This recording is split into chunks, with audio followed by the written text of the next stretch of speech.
morning again. Good Everybody, morning. our guests, and especially Jeremy. Jeremy's speech today was to persuade with power.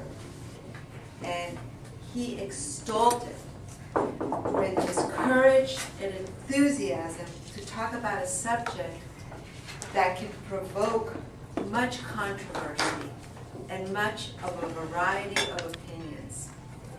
I commend you for taking such a risk. You expressed your excitement and enthusiasm about it in the very opening line, surrounded by a sea of enemies, Israel. You captured our imagination and attention immediately. Your candidness to use your personal experience and your personal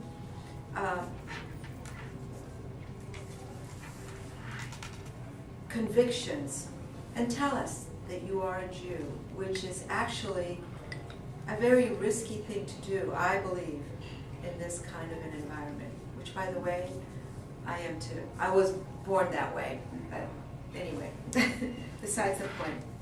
I believe your speech was extremely well researched, very organized. You used some very strong statements. You expressed the strong beliefs of religious freedoms. You talked about women's rights, particularly in a place in the world where women's rights are so often squelched and ignored.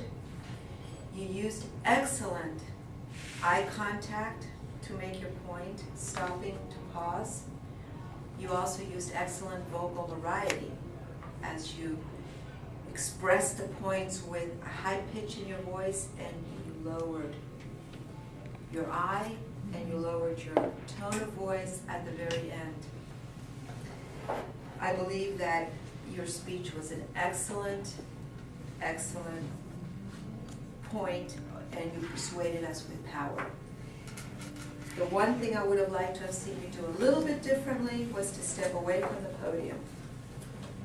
You kept right here on the podium, you kept your hands on the podium at all times. There was a little bit of a nervousness about that, and I think that if you had stepped away a little bit and maybe used a little bit more body language, it would have been the only improvement that I can see. Other than that, I think you delivered a fantastic speech, and you certainly